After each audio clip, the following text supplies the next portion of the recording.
Ladies and gentlemen, please welcome businessman and Executive Vice President of the Trump Organization, Donald J. Trump, Jr.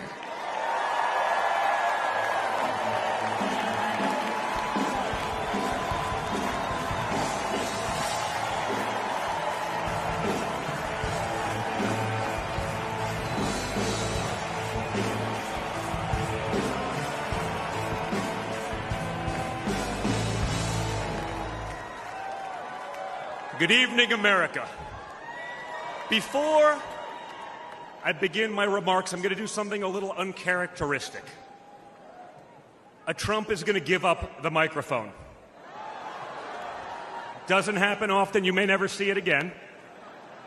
But I got a call on Monday morning from a young lady who said, "Dad, I want to speak at the RNC."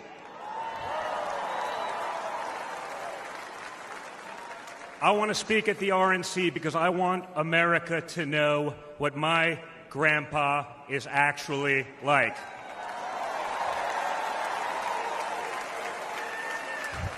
So for the first time ever on a stage, first time ever giving a speech, I want to bring out my eldest daughter and the eldest granddaughter of the President of the United States, your favorite president, Kai Madison Trump.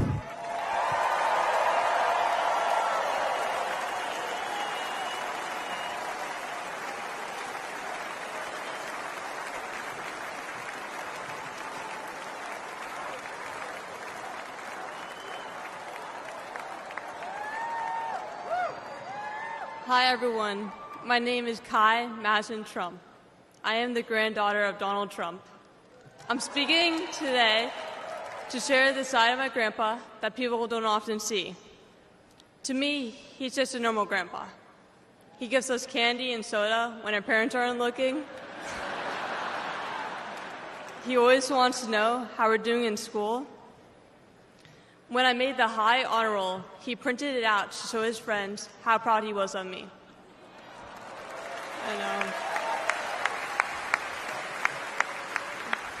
He calls me during the middle of the school day to ask how my golf game is going and tells me all about his.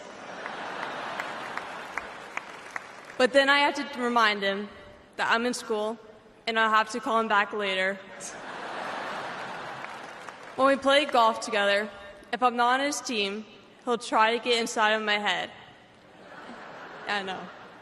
And he's always surprised that I don't let him get to me. But I have to remind him I'm a Trump too.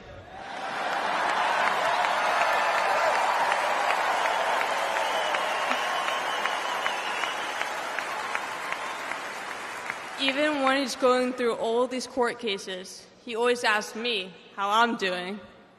He always encourages me to push myself to be the most successful person I can be. Obviously, he sets the bar pretty high, but who knows, maybe one day I'll catch him. On Saturday, I was shocked when I heard that he has been shot, and I just wanted to know if he was okay. It was heartbreaking that someone would do that to another person. A lot of people have put my grandpa through hell, and he's still standing.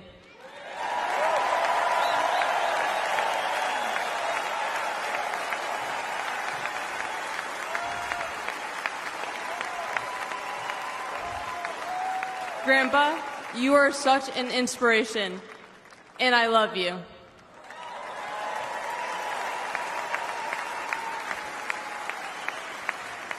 The media makes my grandpa seem like a different person, but I know him for who he is.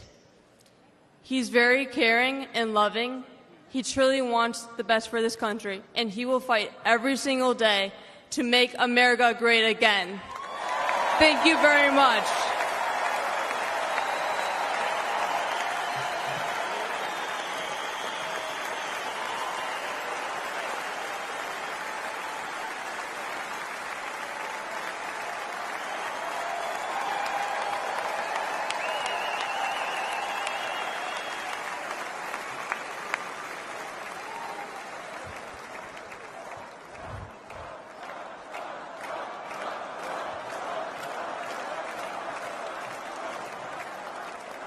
A lot of proud moments this week for my family. Thank you again, guys. Really appreciate that. That's not easy. That's the first time. I mean, this is what we call a large crowd for a speech, so incredible work, Kai. Now, back to business. Guys. Thank you, sir. Tonight we gather here in Milwaukee at one of the most crucial moments in American history. Just days ago, something that once seemed unimaginable became a terrifying reality. My father came under literal fire as an incredible, patriotic rally turned into a tragedy. On a field in Butler, Pennsylvania, a brave firefighter died. Others were injured, and as those bullets rained down, we came millimeters away from one of the darkest moments in our nation's history. But we did lose an American hero that day. We wish that he were with us tonight. But his memory will live on forever in the hearts of his family, his community, and the nation that he loved.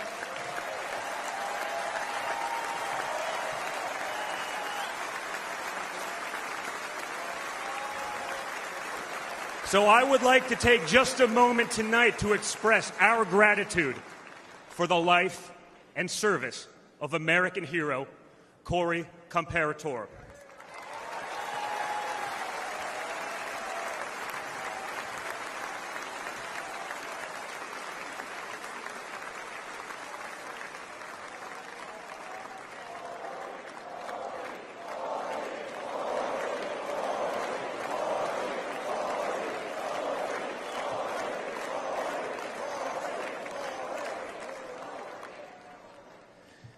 They say you can't truly know how you'll respond in a moment of danger until you're actually confronted with it. So what was my father's instinct as his life was on the line? Not to cower, not to surrender, but to show for all the world to see that the next American president has the heart of a lion.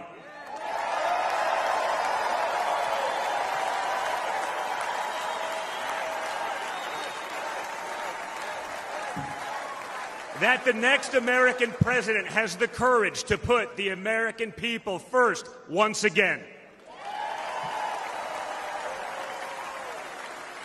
And in that moment, my father didn't just show his character. He showed America's character. When he stood up with blood on his face and the flag at his back, the world saw a spirit that could never be broken.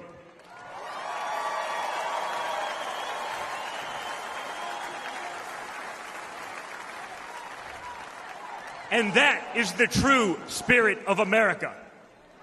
America knows what it's like to be down. We know what it's like to be confused and to be afraid. Long before the attempt on my father's life, every American I met was filled with fear and anxiety. They were afraid our country was being torn apart. They were anxious about the massive and chaotic invasion of illegal aliens across our border. They were deeply concerned about partisan lawfare, education indoctrination, and attacks on freedom of speech. Most terrifying of all, they saw that our leaders didn't care, or worse, that they joyfully aided and abetted the erosion of our rights. And the lies. Oh, yeah, the lies. We won't ever forget the lies. From left-wing politicians, from their allies in the media, when you hear them in a row, you fully understand the extent they have gone to divide this great nation. They lied about Russia collusion. They lied about Hunter's laptop. They lied about Joe Biden's fitness for office. They lied about the border being secure. They lied about inflation being transitory. They lied about how they would safely withdraw from Afghanistan. They lied about Biden being a, quote, moderate. And they told one nonstop lie after another about my father. But they could only run away from reality for so long. All hell has broken loose in America, and it's impossible to hide anymore.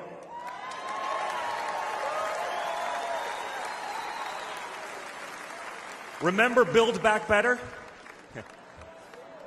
Instead, we got broke, bumbling Biden.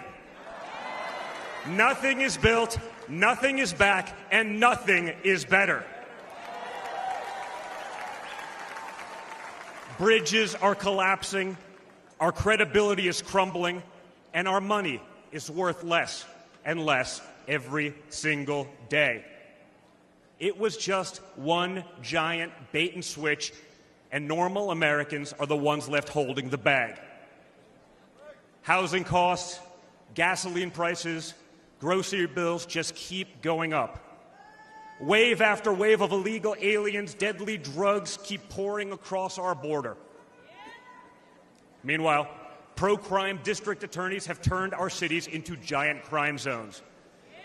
They've turned criminals into victims, prosecutors into criminal defense attorneys, and police into public enemies. Left-wing activists are pretending to be educators, teaching our kids that there are 57 genders, but they can't even define what a woman is. On one hand, they think free speech protects their right to expose your children to explicit drag shows. On the other hand, they want to put you in jail for making a meme. It's like the entire world has been turned upside down. Does any of this sound like a country that's going in the right direction? And honestly, who is actually running the country anyway? It's obviously not Joe Biden. So who are they asking us to elect? Seriously, who's running things? Does anyone really know? Is it Jill? Is it Hunter? Barack Obama? Maybe it's the ghost of Corn Pop.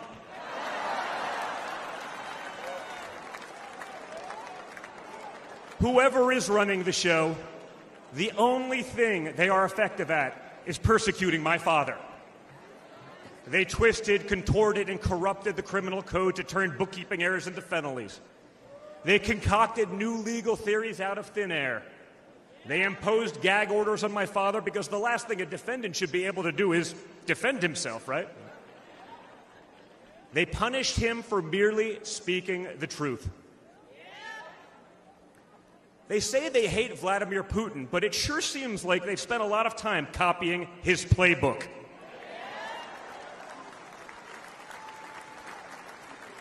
In this country, we don't criminalize political differences. We debate them. We vote on them. But we don't make you choose between picking a party or picking a jail cell.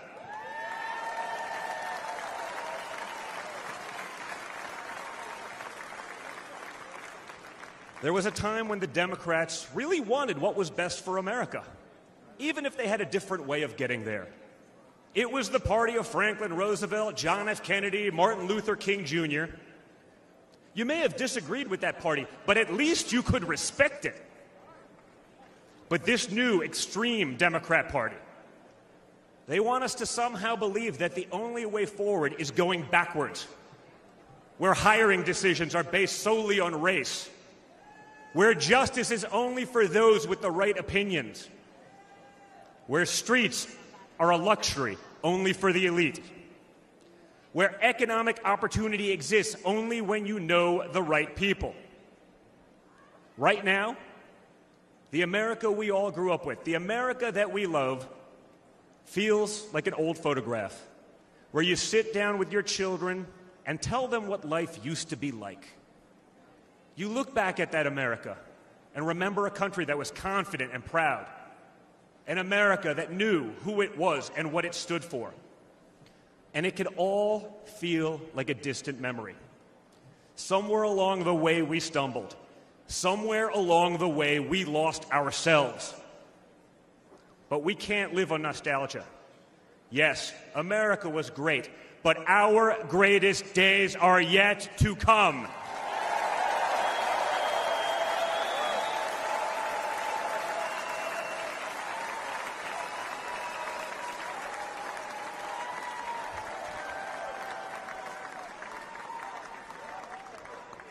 Because no matter how far off that old photo may feel, it's not the end of our story.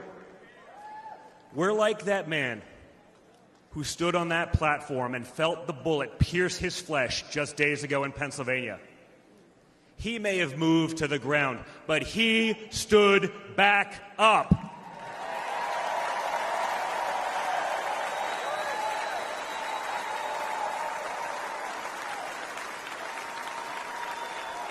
And when he did, my father raised his fist into the air. He looked out at the crowd. And what did he say?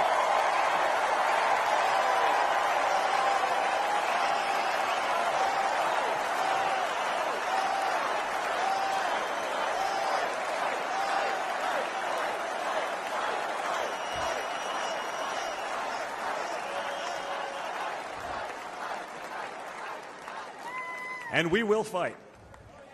We will fight. We will fight with our voices. We will fight with our ideas. And on November 5th, we will fight with our vote.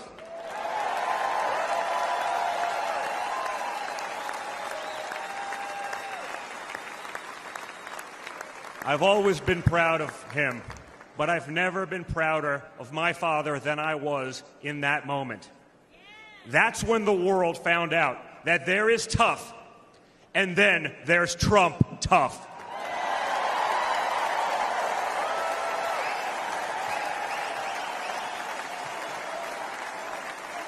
And the good news is, America is Trump tough.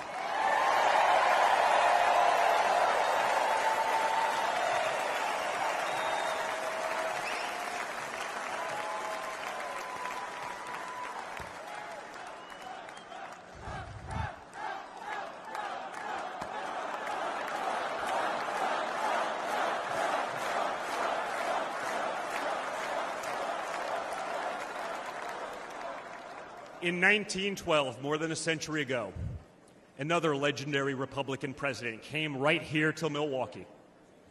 At a political rally less than 1 mile from where we stand tonight, Teddy Roosevelt was struck by a would-be assassin's bullet. But he didn't quit either.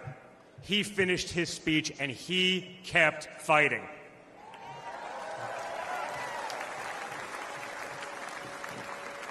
My friends, I don't believe in coincidences, but I do believe in God's plan.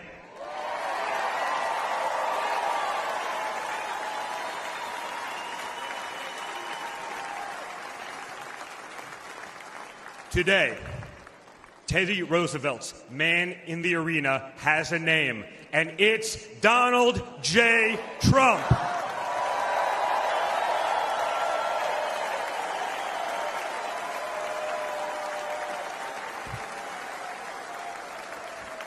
Remember, my father didn't have to run for re-election this year. He doesn't need the money, the fame, the power. Frankly, he doesn't need the witch hunts, the phony investigations, or the political prosecutions either. But he knew he had to run if there was any chance at saving America.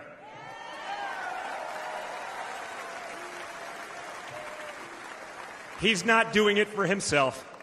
He's doing it for everyone here tonight, for everyone watching at home.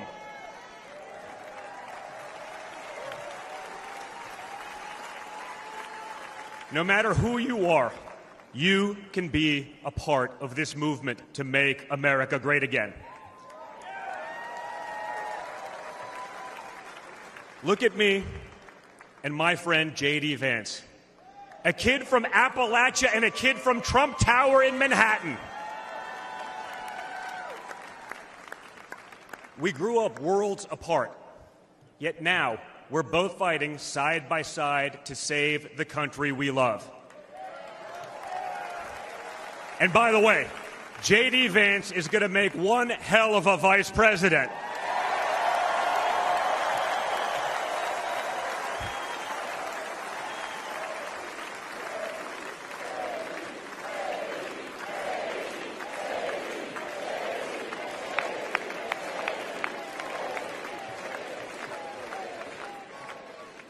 For those of you who have tuned out politics or have never even voted, I want you to know, if you're looking for a better life, a more prosperous future, a safer, more wholesome and patriotic place to call home, there's room for you in this party and in this movement.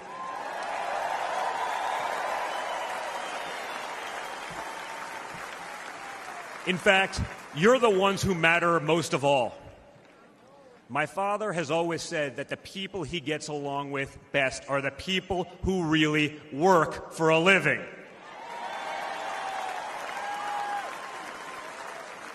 It's because of his background as a builder in construction, right? In construction, it doesn't matter how smart your architect is if you don't have the best guys laying the bricks. People with grit, people who get their hands dirty. That's a big problem with Washington, D.C. Most of the bureaucrats who rule over us have never built anything in their lives. It's time to build something real, something tangible, something that will last and leave this country better off for our children. That's my father's mission.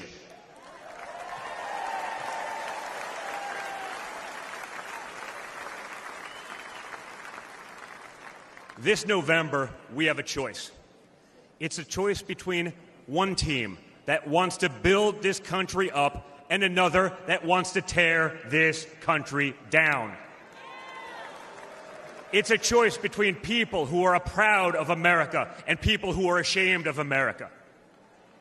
And ultimately, it's a choice between America last and America first.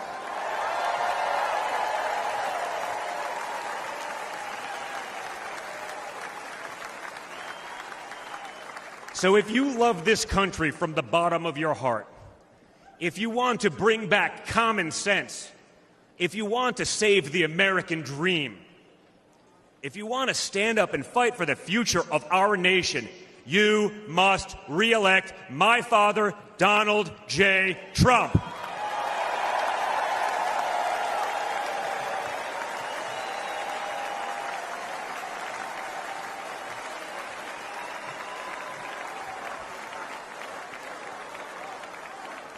Together, we will make America great once again. Thank you. Thank you, Wisconsin.